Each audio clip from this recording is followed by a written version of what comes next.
Hello everybody, welcome back. This should be right after Christmas, so hope everyone had a nice Christmas. I can't tell you whether I did or not yet because it hasn't actually been Christmas when I'm recording this, but I'm pretty certain it's gonna be amazing. So, I did something really stupid. I didn't realise that you could set the game audio to English, so I had it on Japanese the whole time and I was reading the subtitles, and it turns out you can put it on English, so I think I spent about 2.5 hours playing this game in Japanese, but now it's on English, so we're good to go. It'll be interesting to see what everyone's voices sound like now. So at this stage I think I've just opened the door. No, I've just found the key to open the door, so should be needing to start concentrating again, I guess. Alright, let's go to the hallway. I'll go get you. You guys head to the door. Okay. Roger that.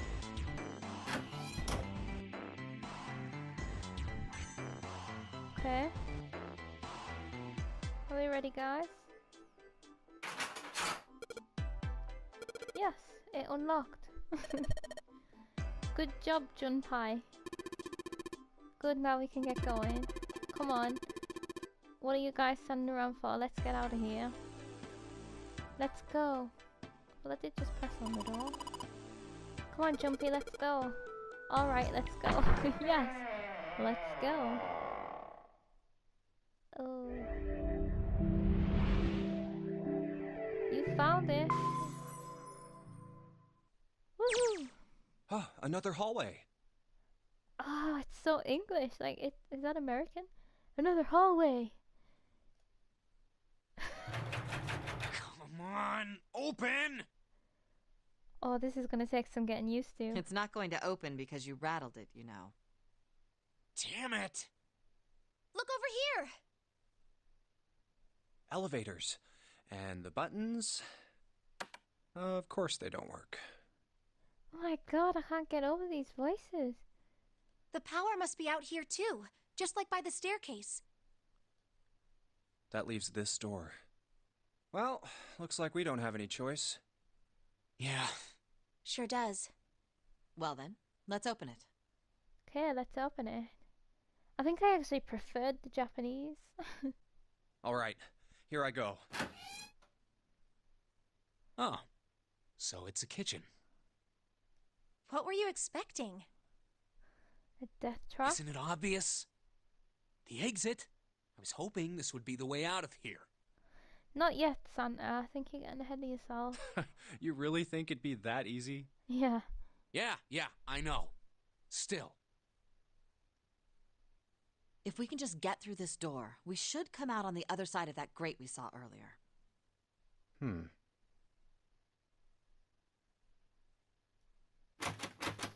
No good. That, huh? Sorry, I guess that wasn't very constructive. But then he just said no good. That ain't what you were supposed to say, Jumpy. Anyway, let's take a look. Hey! What's that? Huh? Oh yeah, I guess I forgot to tell you. I found this a little while ago.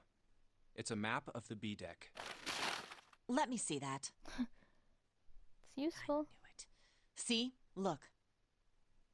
Yes, hold your horses. I want to get a look at that map. What did you figure out? This is handy. See? We came in here. Now if we go out there, then we'll be on the other side of the grate. I can't see that. How about that? She's right. We can get out through there. There we go. Here, you can have it back. Oh yeah, I think I see. I can see now. Right, okay, yeah. Thanks.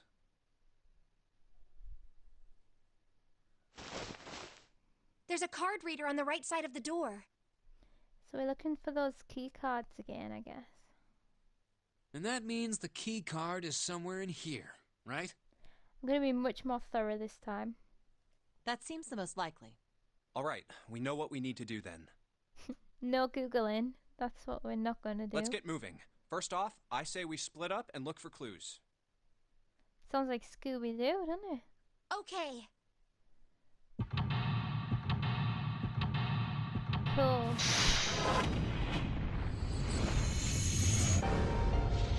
Seek a way out. Yes, we can do this. Kitchen. Okay. Right, let's just have a look. File. That's just like tutorial stuff. Calculator for those digital routes. Flowchart. So the flowchart is like all of our options so far, and I guess it's like the chapters of the book. So when we chose which door to go through, we went to the left or right, depending on which way you look at it.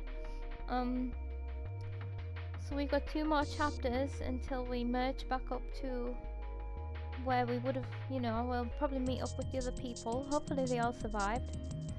And then we're gonna have like a 3-way decision, and like one of them takes you right off on a tangent that you can't change, whereas the other 2 meet back up again. That's interesting. So 1, 2, 3, 4, there's 5 different endings as far as I can see. So let's get on with this first. Right.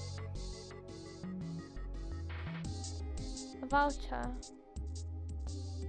Appetizer 9, meat dish 10, soup A, seafood dish F. Okay, maybe we need to remember that. 10 plates. The middle is super deep for a plate, so maybe it's like a one of those big soup bowl things. Yeah, that's it. I made it that way so the soup doesn't spill. If we ever get out of here, you should treat yourself to a nice dinner out. I might do that anyway. What makes you think a poor college student has the money to do something like that?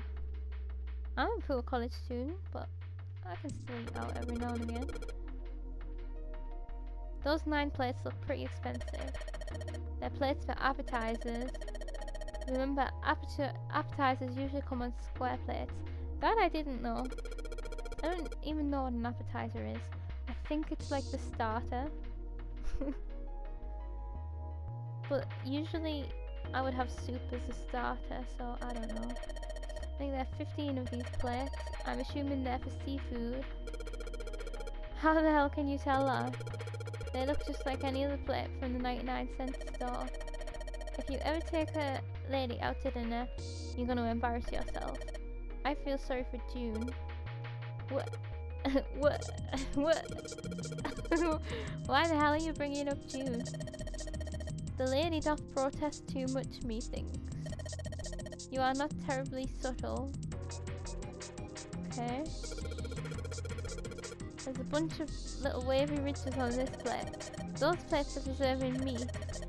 Ugh, you really are ignorant, aren't you? Come on, it's not like I need to know this crap. Jeez. To be fair, I didn't think that you got different plates for seafood, meat, obviously soups, but appetizers. Where's the vegetarian plate? That's my question. It's a tank with a pipe coming out of it. Nothing really that special about it. Fair news. A countertop. We've got a rolling pin and a colander. Nothing useful in other words. That's the exit. There's a big old iron plate over the door.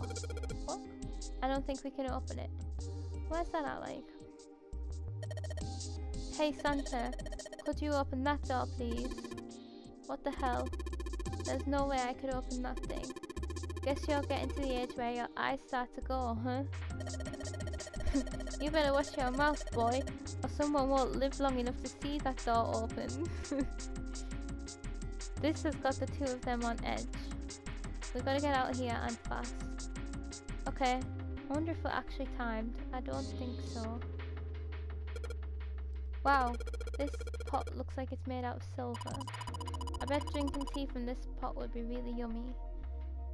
Spending a day off with June drinking tea. Could such a day ever happen for me? Jumpy? Oh, nothing. We don't really need hot water, so we should be moving on. Okay. I mean, yeah, go on a date, why not? If we survive. It's a lot of notes. They've got a bunch of stuff written on them, but it doesn't look like a code or anything like that. It's maybe like orders. Oh, this is like a pantry type thing. There's so much stuff in here. A whole lot of cans. This is probably a pantry.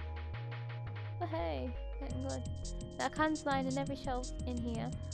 Wooden box on the second row though. Let's see what's in it. Oh. A rusty knife? I don't think we'll be able to use it while it's like this. Why not? It's futile. It's futile. Futile? You know, a waste, useless, pointless. Oh. I didn't know that's what futile meant. Any particular reason you wanted to bring that up? Oh, no reason really.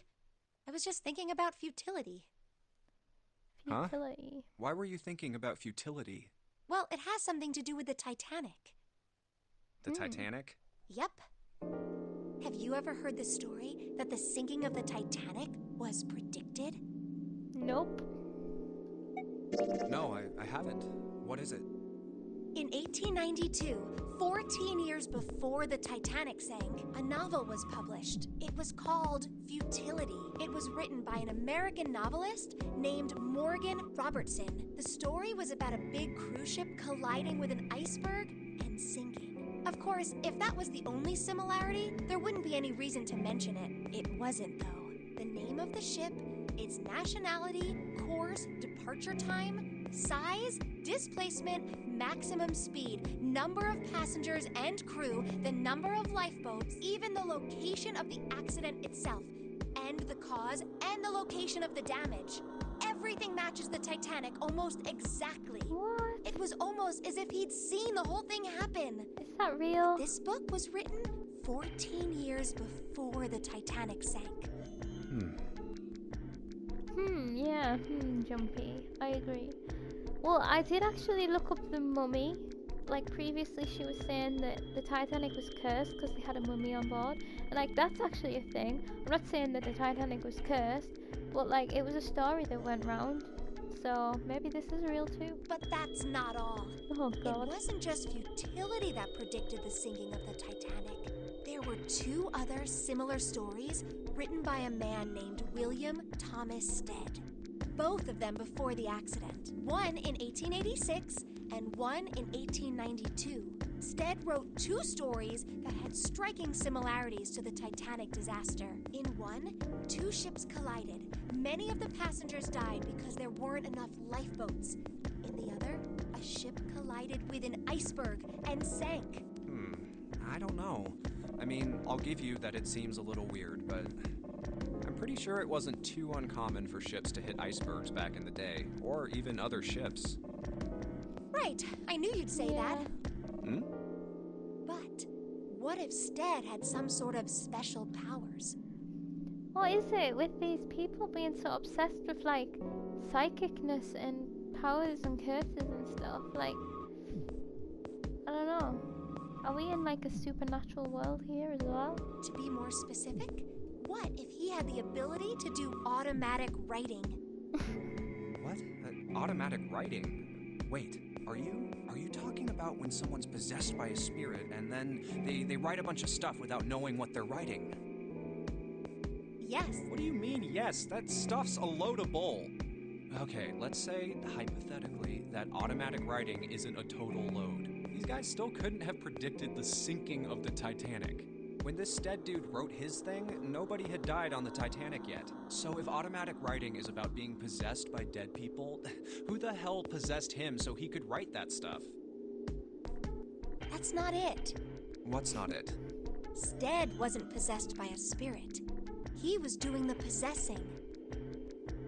What? What are you smoking? William Thomas Stead was a passenger on the Titanic. What? I really need to He just find wrote out. down what he saw with his own eyes 20 years before it happened. Well, That can't have happened. well, why don't we talk about this some other time, okay? Huh? But Come on, let's get back to it. Rusty knife. I don't know why we can't use a rusty knife, as long as it's not like food that we're gonna eat. But like, I mean, a rusty knife looks ominous, doesn't it? I don't want to stab anyone either. But at least we've got protection if we need it. Nothing inside. I think that's it for this bit. This is like, oh, cheese. There are a number of cheeses lined up on the shelf. This is Gouda cheese. Gouda. The most famous Dutch cheese. If you don't cut open the casing, it usually won't go bad. That's cool. So you can store it at room temperature for quite a while. So we can eat this? Most likely. I'm not hungry at all. I guess it's hard to get hungry in a situation like this. Yep, I agree, pal. There's a bottle there. Oh. Yeah, see? Yeah, right. Why don't we move some of the cheese?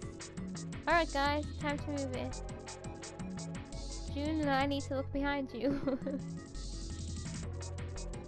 There's a little green bottle back there. A bottle of oil. Maybe we can use the oil to clean the knife. Oh look, cooking oil. We could probably use this to make something slippery. Okay. We're really in trouble. I know I'm just repeating myself, but this is really a futility moment. The blade is so rusty. Yeah, I know. We can't cut a damn thing with a knife like this. If we're gonna cut anything, we'd probably have to sharpen the knife. Okay, so we need to sharpen it. That's fair enough.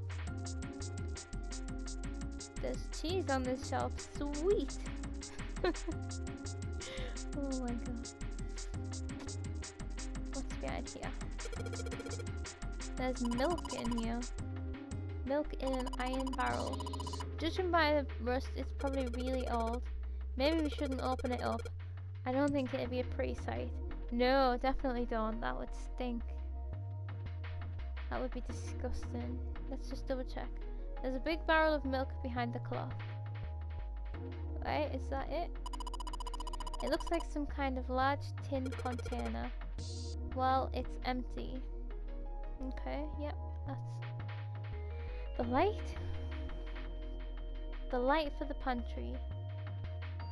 Cool. Let's have a look.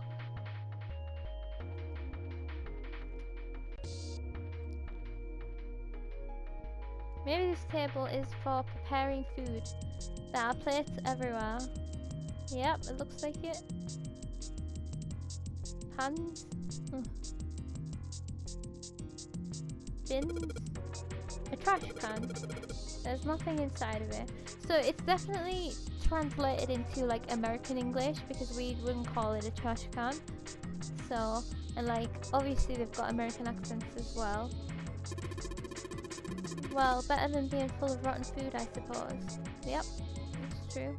We just call it a bin. Or just a bin.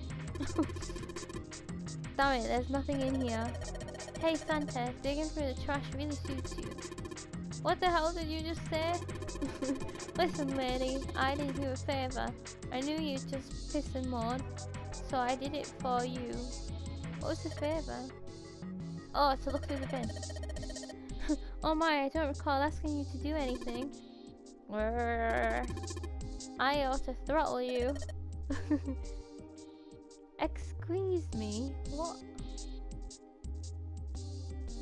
Does it feel colder in here? What? Why does it feel colder? Did I just miss something there, or like I'm getting a bit scared? It's not ghosts, is it? Oh, a countertop. Yeah, there's a rolling pin and colander here, nothing useful. What about... No!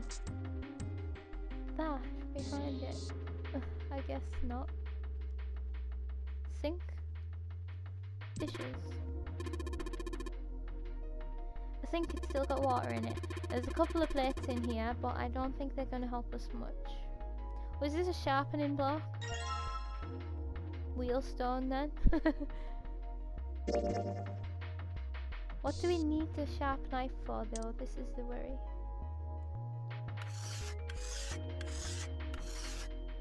The blade of the knife is getting sharper by the second. I should be able to cut something pretty good with this. Good job. Nice, got a nice clean knife now.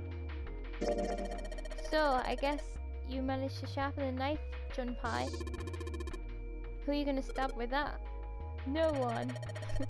You could probably cut something soft with that. Cheese? Do you think I was supposed to cut some cheese?